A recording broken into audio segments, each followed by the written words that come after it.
Hello, this is Dr. Kingston, and in this video we will be talking about the liver and gallbladder. Alright, so the liver is the largest abdominal organ, and it has over 500 functions that it performs for the body. And that is just an enormous number of things to do, and not all of them are related to digestion. So in order to really give the liver its due attention here, we're going to have a lot more objectives for this lesson than we normally do. So we're going to start out looking at just the gross anatomy of the liver, what are its parts and how they are arranged. Then we'll talk about its digestive functions. We'll look at some of the cells involved in the secretion of bile, and we'll follow its pathway as it's secreted from the liver into the small intestine. And then we'll finish up by talking about the structures involved in blood filtration, which is the other big side gig. All right, so here we are in the liver and the gallbladder. Again, we've moved outside the alimentary canal and we're connected by a duct and some blood vessels to the rest of the GI organs. Like the pancreas, the liver's role in digestion is going to lie almost entirely in secreting bile, which aids in chemical digestion. And because its role is secreting, we're going to start out by pointing out that the liver is a gland, which can be a little bit surprising to learn because it doesn't look like a gland. At least when I showed you the pancreas before, you probably thought, oh yes, that does indeed look like a gland. But the liver looks more well-defined and solid. And that's because in addition to being a gland, it's also a filter and an excretory organ and a driver of metabolism and a storage unit for energy and nutrients. It does a lot of things. Honestly, we could probably teach an entire course just on the liver and all of its functions. So for our purposes here, I'm just going to list the biggies for you. All right. Now, one thing that I personally feel that these illustrations never properly convey is the absolute size of the liver. It is enormous, just like the title says. It takes up the entirety of the upper right quadrant in the abdomen. So you can see it here in comparison to the stomach and the spleen and even the intestines. All right. We add the large intestine here. You can see that the liver is still proportionally very large, even though this intestine is absolutely enormous. That's like shockingly large. But one thing that I find students when they're in the lab are always surprised by the size of the liver. And it is very big because it is doing quite a lot. So in addition to being large, it's also asymmetrical. It has a very large right lobe here, which is this portion that's going to press up into the abdominal diaphragm, so much so that it makes the right hemidiaphragm, so the right half of the diaphragm, sit higher than the left, which is a very useful thing to know when you're trying to find your way around an image or figure out what side you're looking at on an x-ray. The gallbladder then, which is connected to the entirety of the liver through a series of ducts, is going to sit on the inferior surface of the right lobe. The left lobe is by comparison much smaller, and it is visually separated here from the right lobe by this falciform ligament. And that, remember, is that double fold of peritoneum that is going to accommodate the obliterated umbilical vein or the umbilical vein in a still developing fetus in its lower margin here. All right, so additionally, right around this division here is we're going to find the hilum of the liver. So remember, a hilum is a place on an organ where vessels, nerves pass into its parenchyma or deeper tissues. And here we're going to find a number of things, including this duct carrying bile, our major artery, and our major vein for the liver.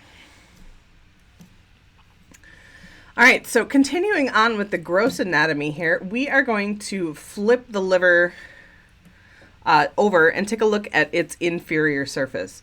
So I want you to just take note here that this is a posterior inferior view in this image, which means that not only are we looking at the inferior surface of the liver, we are also looking at it from behind. So just making sure to orient yourself with the right lobe being over here and the left lobe being over here now. Okay, this is the anterior surface down here, and then the posterior is going to be up here. All right, so looking at the liver from this angle, we continue to see the separation between the right and left lobes by the ligamentum teres, or the obliterated umbilical ligament. And what we also find is a whole lot of structures populating this center region right here. Okay, and that is going to include 2 additional lobes that are not visible anteriorly. So down here in the central region, the gallbladder jumps out right away, right? Because it's this wonderfully garish green color. But in all honesty, that's not too far off from how it looks in an actual embalmed donor either. So bile turns everything bright green like that and stains everything after it's been exposed to embalming fluid. And that's a big part of the reason that the gallbladder and bile ducts are always shown as green in these drawings. All right, but that's getting sidetracked. So we're going to use this bright green gallbladder as a landmark. And if we travel just to the left, we're going to run into our first lobe here, which is the quadrate lobe. And these lobes back here on the underside are named for their shape. So quadrate is quadrate because it is a square-ish rectangle.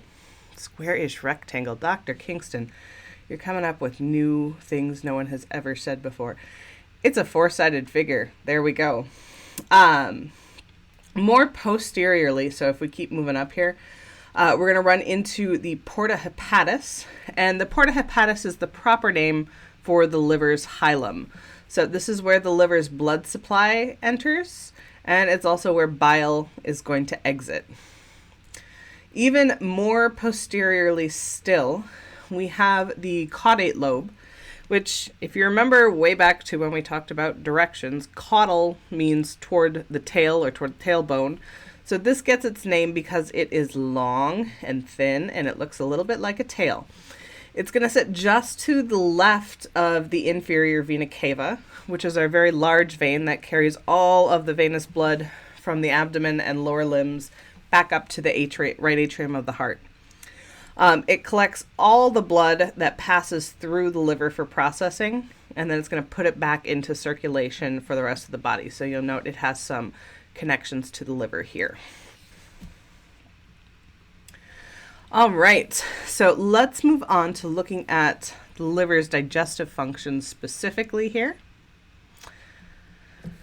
The liver, its main contribution to chemical digestion is bile, which is an alkaline digestive fluid. So it's basic instead of acidic like the stomach. And it's going to secrete bile pretty continuously throughout the day. All of that bile gets collected by a series of ducts, which you can see here. They're drawn in green. And then those carry the bile down through the pancreas and into the duodenum before it's used. Okay, we'll look at this more in just a minute. I just want to touch on a few other things that are produced here. So some of the other products of the liver include compounds that we've touched on before. So insulin-like growth factor, which is a hormone, and you'll have to think all the way back to the endocrine section for it. But it regulates the effects of growth hormone, which is secreted directly by the anterior pituitary gland. So basically, it's the messenger out to the rest of the body after growth hormone is secreted. So growth hormone talks to the liver makes IGF-1, and that talks to everything else. It is also going to make glycogen, which is a storage state for glucose that will break down back into its usable form with glucagon hormone from the pancreas. And it makes some triglycerides and some which are complex fats. But let's dig a little deeper into how the liver secretes bile, since that's its main contribution to digestion. So to understand this, we need to understand a little bit more about the cells of the liver and how they arrange themselves. So first of all, we have hepatocytes, which are the primary functional cells of the liver. They're little cubes like this. And these are multifunctional. So some organs have separate cells for each function. The liver does not. The hepatocytes secrete bile. They detox the blood. They're responsible for all of the glucose metabolism, etc., and so forth. So they woke up and they chose productivity. They do it all. Okay, so they have this blocky shape here, and they press up against each other in long rows called hepatic laminae. Okay, so we can see hepatic lamina and hepatic lamina and hepatic lamina and hepatic lamina. So altogether they are hepatic laminae. Okay, so when these arrange themselves in these laminae like this, so they create little walls inside the liver. And in between these walls, we find one of two things, okay? The first is this green one here. It's called a canal of Herring, and that is going to collect bile. So hepatocytes secrete bile continuously, okay? And they secrete it into this little hole here called a bile canaliculus. And a canaliculus is a very cute way of saying a very small little bile canal, okay? So these little canals are going to drain into this bigger canal of Herring, and that is going to carry that bile to a bigger canal still, which is this bile ductule, okay? The bile ductules will then join together to form bigger and bigger ducts that will eventually carry the bile out of the liver. The second thing that can sit between those hepatic laminae is a hepatic sinusoid, which is what we see here. And this is a passageway for blood. It's lined with epithelium, just like a blood vessel, but it's not a vessel, it's a space, and it's not a round tube, so we don't call it a vessel, we call it a sinusoid. We're going to delve a little deeper into this later on in this lesson, but for now it's good to know that this carries blood from branches of the portal vein and hepatic artery proper over to some of the larger veins we find in the liver here. Okay? All right, so the important distinction is we have blood moving this way, and we have bile moving this way. So blood and bile are moving in opposite directions. Okay, so let's walk through this pathway together. Our hepatocytes are going to secrete bile into bile canaliculi. So here's our hepatocytes, here's our bile canaliculus. The bile canaliculi are going to drain into the canals of Herring, okay, our big green structure here. So now we're here. And those are going to carry it into the bile ductules, so it's going to flow this way and drain right to there. And those will coalesce with other bile ductules that are exiting the liver. Okay, so we end up with something that looks like this. A little tree gets made here. So we've got smaller ducts joining up to form bigger ducts still that are going to exit the liver. Okay, so switching up the image just so we can see some of these larger structures. Eventually, those bile ductules join together into something that's big enough to be called a duct. On the right, this is the right hepatic duct, and on the left, it's the left hepatic duct. These are going to join together here to form the common hepatic duct. And at that point, all of the bile collected throughout the liver is all passing through one single tube. Okay, now this single tube is going to carry the bile all the way down here to the duodenum, but it's going to change its name a couple times first, okay? And the landmark for that change is right here, where the cystic duct branches off toward the gallbladder. All right, from this point distally, this is now called the bile duct, okay? And it is the bile duct that is going to pass into the pancreas here, and it's going to join up with that main pancreatic duct to form the hepatopancreatic ampulla. So that's that large dilation at the end of the main pancreatic duct just before it enters into the duodenum. And when it does enter into the duodenum, it passes through this major duodenal papilla, and then the bile and pancreatic juice can be mixed around with chyme moving through the duodenum. All right, so I mentioned the name change that occurs when the cystic duct joins the common hepatic duct, but I didn't go into too much detail about how the gallbladder fits into all of this bile flow.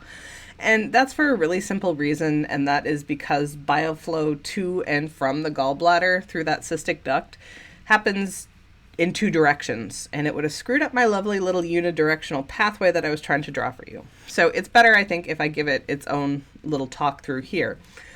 So the gallbladder is a storage organ. It is not contributing new bile to the system, but it is holding some of the excess bile that the liver secretes.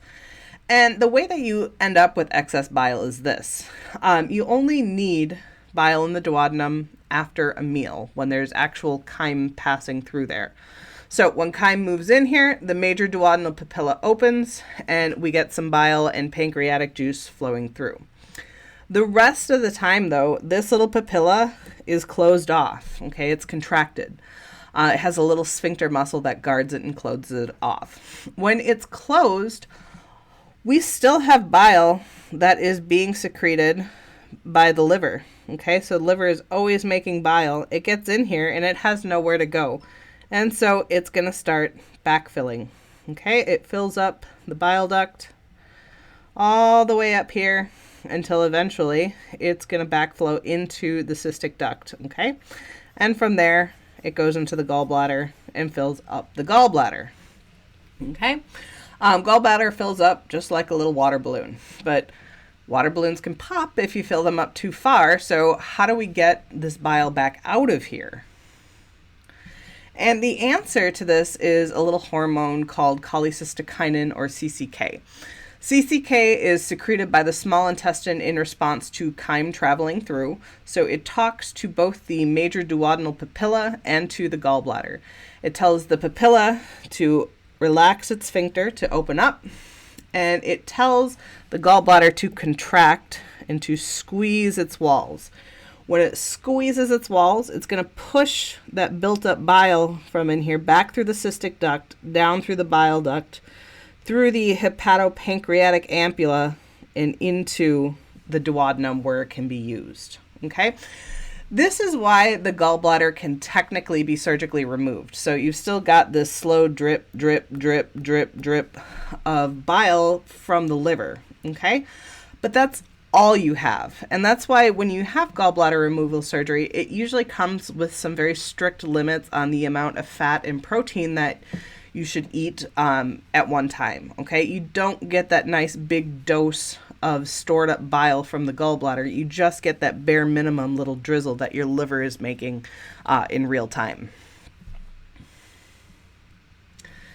All right, so that brings us through the liver's digestive functions, and now we are going to switch gears a little bit and talk about its role as a filter for the venous blood of the GI tract.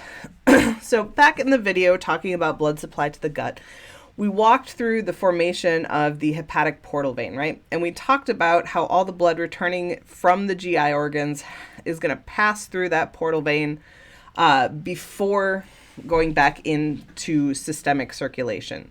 So to quickly review, we've got our three big veins. We've got the splenic vein collecting blood from most of the foregut, the superior mesenteric vein draining the midgut, and the inferior mesenteric vein draining the hindgut. Okay? The inferior mesenteric is typically going to join up with the splenic, and then the splenic will join the superior mesenteric to form the portal vein itself. All right, so why do we have this portal system here that carries everything through the liver? The answer really is as simple as it's the gut's job to be pulling stuff out of food and pushing it into our bloodstream, but sometimes that stuff needs a little extra love and care before it's fit to be delivered to the rest of the body. Okay, so bringing it through the liver will finish off some of the processing that needs to be done and detoxify some compounds that persist even after chemical digestion and absorption. The take-home message here is that the liver needs to do this before the blood goes back into regular circulation. You do not want a bunch of potentially toxic compounds delivered to your heart and brain. You want to take care of that before the blood ever leaves the digestive system. No, I'm not going to go too in depth on exactly how the liver processes the blood passing through it. Okay, that's best saved for physiology. And if I'm being honest, you could probably write an entire course around liver function. But we are going to talk about the cells that are responsible for processing and the pathway that blood takes through the liver. And lucky for you guys, you have already been introduced to some of this. So hopefully this slide looks familiar to you. It's the same one I put up while we were talking about bile pathways. And we're once again going to be talking about these hepatocyte cells, okay? Not only do they secrete bile for digestion, but they are also the cells that are responsible for processing blood as it passes through the liver. So once again, within the liver, these blocky hepatocytes arrange themselves into rows called laminae. In between these parallel rows, we have our canal of Herring for bile, and then we have these hepatic sinusoids kind of alternating with them. All right, a quick sidetrack before we keep going here. I want you to understand before we go any further that the liver is a one-way passage. All of the blood coming into the liver comes in through the porta hepatis right here. So this is the hilum of the liver where the bile duct is exiting. At this point, this is the common hepatic duct is exiting. And the hepatic artery proper and portal vein are entering. Okay, together we call all three of these vessels the portal triad. And we call them this because inside the liver, they are always found traveling together, right? They branch at the same places and their branches go to the same places together. All right, so portal triad, portal vein, hepatic artery proper, and a branch of the hepatic ducts. All right, this is our entrance. And I want to emphasize again that blood is coming into the liver through that portal vein. Okay, the portal vein does not drain or carry blood away from the liver, it carries blood into it. The exit then, the ultimate destination after all of this processing that goes on here is going to be the inferior vena cava. So we can see that here, and we can see it's one of its connections to the liver there. And this is going to lead directly back up to the right atrium of the heart after this. So we've got two vessels coming in, one vessel going out. All right, so you may have noticed in all of these diagrams that the hepatic artery proper looks a lot smaller than the portal vein. And in fact, you might be thinking that it looks like this is way too small to supply an enormous organ like the liver. And under normal circumstances, you'd be right.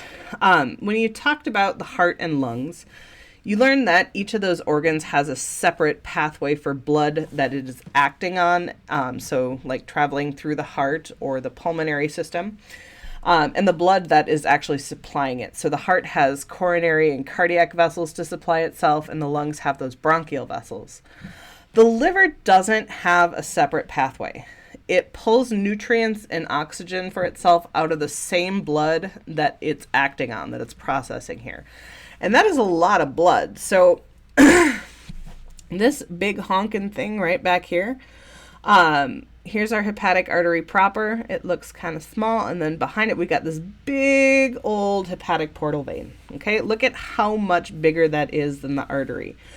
And it has to be because it's carrying all of the venous blood coming back from the GI organs. Now, when blood is pushed through the capillary beds in the GI organs, it's not entirely depleted of oxygen. So a lot of it's taken by those tissues, but it's never all of it. So that means that the venous blood coming into the liver here still has some small amount of oxygen with it.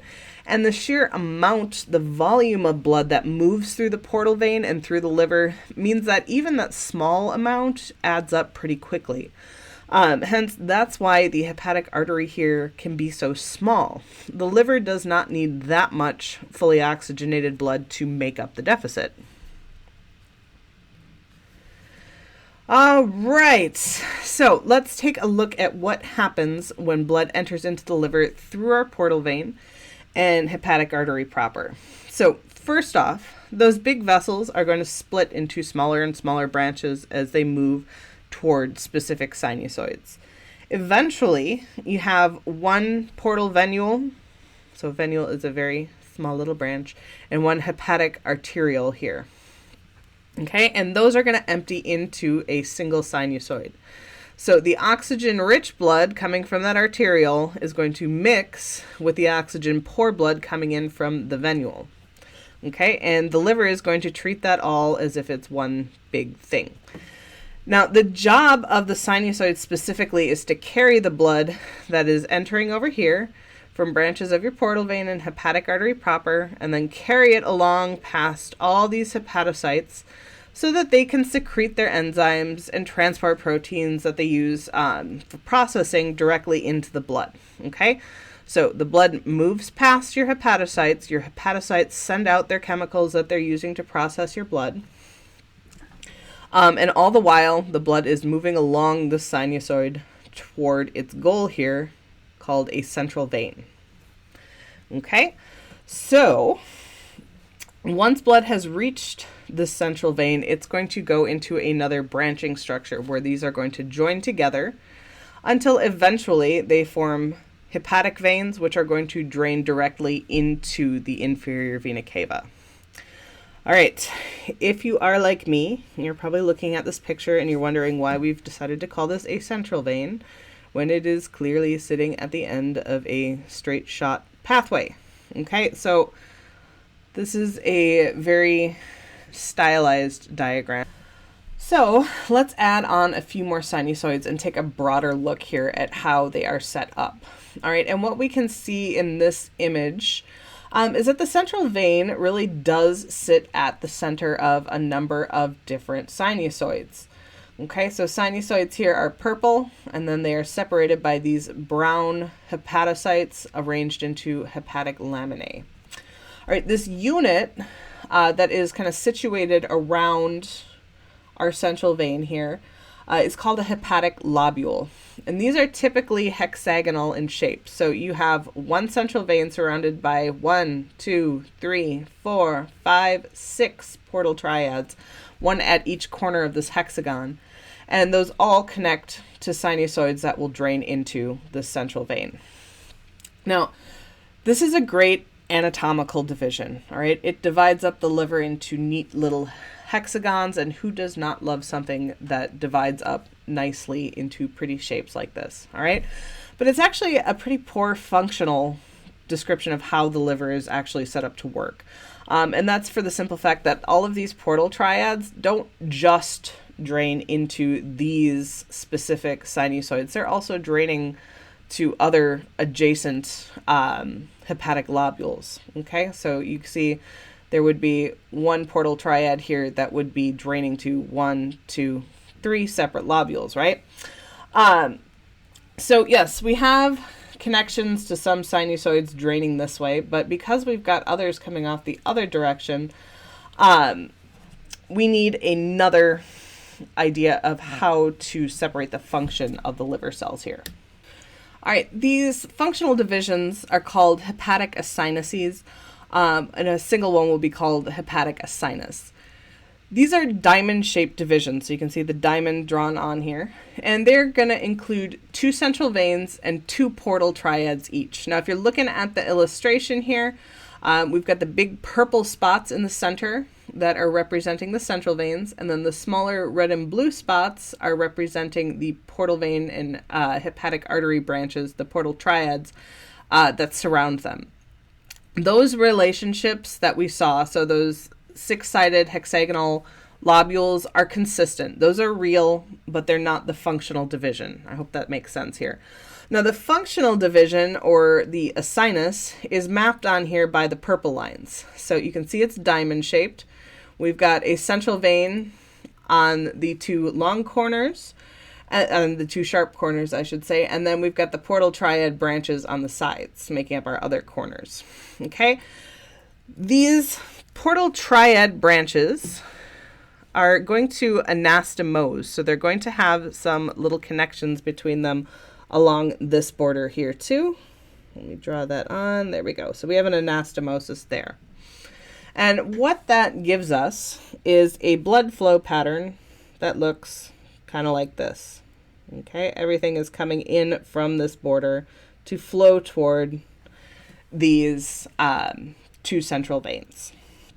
Okay, so I have drawn just one of these divisions on here to start with, but they're going to exist between every group of neighboring central veins and portal triads. So I could draw another one on here like this, and I could draw another one on here like that, and so on and so forth.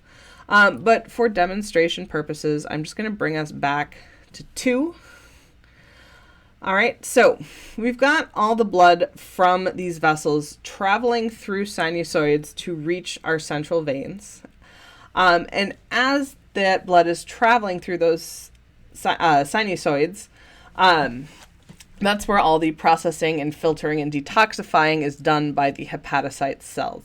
And what we see is that the hepatocytes that are sitting closest to the origin of this flow, so in that green area there, where blood first flows into the sinusoids, are very active. They are doing the most processing and filtering. And then as you move further away into the yellow and red regions, less and less is being carried out as that blood approaches the central veins. And that's for a very simple reason, right? Most of the processing needs to happen at the beginning, because the farther along you get, the more is already done. Okay? So by the time the blood has reached that red zone, it is nice and clean, and it is ready to go back into systemic circulation, so it will drain into that central vein. The pathway through the liver then can be simplified just like this. So we've got the hepatic artery and the portal vein bringing blood into the liver. They're going to drain into the hepatic sinusoids, which in turn are going to drain into those central veins. The central veins will join together to form hepatic veins, and the hepatic veins are our new thing that we are seeing here on this slide. And they are these here that are traveling in between our functional lobes of the liver, which you guys do not need to worry about naming. That's more for a med school course. But we've got hepatic veins traveling through here, picking up blood from the central veins, and that is going to drain into the inferior vena cava. Now, I'm going to interrupt this nice simple pathway with some fridge logic. So the hepatic circulatory system provides that infrastructure for so many of the functions that the liver performs, and it receives all the blood returning to systemic circulation after it supplies the gut. But in the end, this is just a one-way system. And what happens to a one-way system if the pathway were to become blocked? And because biology is wonderful and amazing and full of hidden traps, there are actually a variety of ways that this pathway can get blocked. We're going to lump most of these under the heading of pathology for our purposes, because it doesn't really matter exactly how it gets blocked, only that it does. And when this happens, blood can't pass through the liver to get to the inferior vena cava. And if it can't go this way, it's going to go back out this way through the portal vein. Why the portal vein? It's because blood inside veins is notoriously under low pressure, unlike blood inside arteries that have a big, powerful pump driving the blood through them. So it goes back through the portal vein, and that because it's the path of least resistance for it. Now, when this happens, the venous blood still has to go somewhere. We've looked at arterial anastomoses pretty frequently in this course, and especially along the GI tract, we've found numerous places where we have little collateral connections between vessels to make sure that our organs are always receiving uninterrupted blood flow. These same type of little connections exist between veins. And around the GI organs, there are a few places where the portal tributary veins will actually link up to some of our systemic circulation. So especially things that are going toward the abdominal, coming from the abdominal wall. All right. These places especially are right around the esophagus here, around the umbilicus or belly button, in the rectum, and in the colon, the walls of the colon specifically. The key here is that these are very small little anastomoses. We want most of the blood from the GI organs to go through the liver. And so in a healthy person, these little anastomoses are very, very tiny. But in a person with liver disease, blood starts backing up and stretching out the walls of these veins. So you can see some of this happening here in this person's periumbilical region or around the belly button. When you have distended veins like this, they're called varices. You're probably more familiar with varices when you see them in the lower limb here. We usually call these varicose veins. And these are also caused by blood pooling in the veins and stretching out their walls. Now, if the veins were just growing larger to accommodate more blood passing through them, all you would need to worry about is finding a way to control some of the toxic substances that are now bypassing the liver in the system. But they're not just getting wider. Their walls are getting stretched thinner and thinner, which makes them very weak and more prone to bleeding. And if we look at where these are located again, so the esophagus, the rectum, the colon, these are areas that have a lot of stuff passing through, okay? Stuff that creates friction against the walls. So varices like this are not just a sign that something is very wrong with the liver. They're also dangerous on their own, and they can cause bleeds that need to be treated.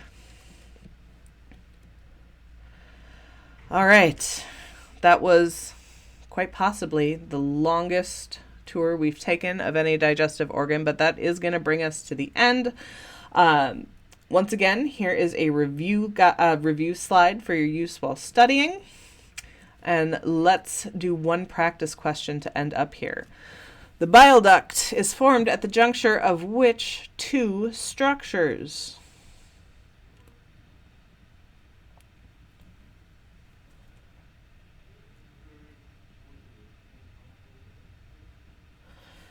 Correct answer here is A, the common hepatic duct coming from the liver and the cystic duct that heads over to the gallbladder. And that brings us to the end. Thank you for joining me.